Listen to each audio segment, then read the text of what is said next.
Friends, இன்றைக்கி நம்ம என்ன பார்க்க போகிறோன்னா ஒரு சூப்பரான அருமையான ஒரு ரெசிபி தான் பார்க்க போகிறோம். அது என்னென்னு பார்த்தீங்கன்னா வாழைப்பூ பொரியல் தான் பார்க்க போகிறோம்.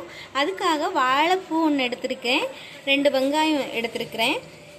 அந்த வாழைப்பூ என்ன பண்ணணும்னா சின்ன பீஸ் சின்னதாக கட் பண்ணி தண்ணிக்குள்ளே இல்லை மோர் கலந்து தண்ணிக்குள்ளே இல்லைன்னா நார்மல் வாட்டருக்குள்ளே போட்டு வச்சுக்கணும். இல்லைன்னா பிளாக் கலரில் கருத்து போயிடும். அதுக்காக தான் வாழைப்பூ வந்து கட் பண்ணி நல்ல மெல்லிசாக கட் பண்ணி தண்ணிக்குள்ளே போட்டு வச்சுருக்கணும். இது ரொம்ப ஹெல்த் பெனிஃபிட்டு. நீங்கள் அடிக்கடி குழந்தைங்களுக்கெல்லாம் பண்ணி கொடுங்க, சரிங்களா? அப்புறமா என்னோடய வீடியோ உங்களுக்கு பிடிச்சிருந்தா என்னோடய சேனலை சப்ஸ்கிரைப் பண்ணிட்டு பாருங்கள். அப்போ தான் நெக்ஸ்ட் வீடியோவுக்கு உங்களுக்கு வந்து நோட்டிஃபிகேஷன் வரும். ஆளுங்கிற பட்டனை ப்ரெஸ் பண்ணிக்கோங்க. இது பாருங்கள், வாழைப்பூ நல்லா வாஷ் பண்ணி தண்ணி தோந்த பிறகு எடுத்து வச்சுருக்கு பாருங்கள்.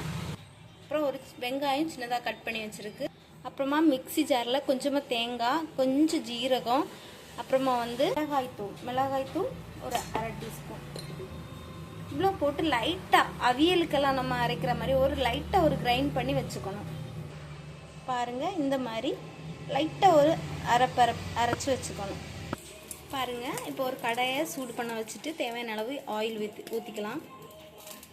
ஆயில் வந்து கொஞ்சமாக போதும். நான் கொஞ்சமாக தான் யூஸ் பண்ணேன், ரொம்ப எல்லாம் ஆயில் யூஸ் பண்ணுறது கிடையாது. பாருங்கள், லைட்டாக ஆயில் யூஸ் பண்ணிவிட்டு கடுகு போட்டுக்கலாம்.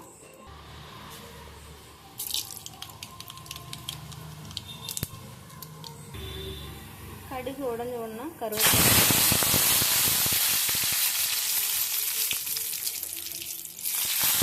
அப்புறமா ஒரு வரமிளகாய் பிச்சு போட்டுக்கலாம். வரமிளகாய் போட்ட உடனே சின்ன வெங்காயம் ஒன்று கட் பண்ணி வச்சுருக்கோம், வெங்காயத்தை போட்டுக்கலாம்.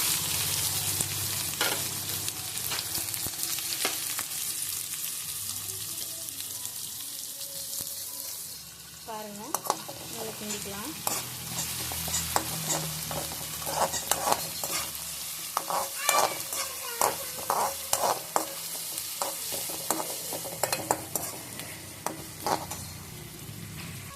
வெங்காயம் லைட்டாக வணங்கணும்.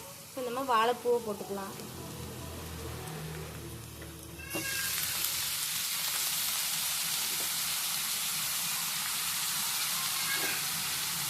தண்ணி பார்த்து ஊற்றிக்கோங்க. அந்த வாழைப்பூலே நிறைய தண்ணி வந்துடும். அப்புறமா தண்ணி தேவைன்னா ஊற்றிக்கிட்டால் போதும். இங்கே பாருங்கள், இந்த வாழைப்பூவில் இவ்வளோ தண்ணி ஊறி வந்திருக்கு. இது நல்லா இந்த தண்ணி ட்ரை ஆகிற வரைக்கும் வேகணும். சிம்மில் வச்சு மூடி போட்டு வேக வைப்போம். அதுக்கு முன்னாடி என்ன பண்ணணும்னா உப்பு, மஞ்சள் தூள் போட்டு நல்லா மிக்ஸ் பண்ணிக்கணும். உப்பு போட்டாச்சு, இப்போ மஞ்சள் தூள் போட்டுக்கலாம்.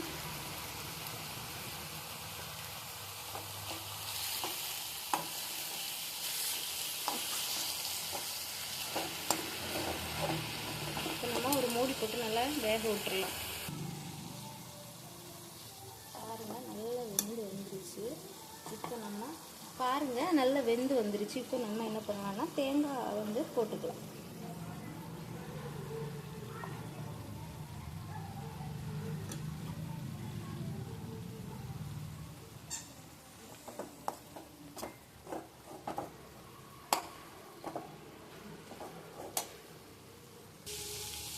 பாருங்கள், எவ்வளோ ட்ரையாக வந்துருக்கு பாருங்கள். நல்லா வெந்து நல்லா ட்ரை ஆகிடுச்சு.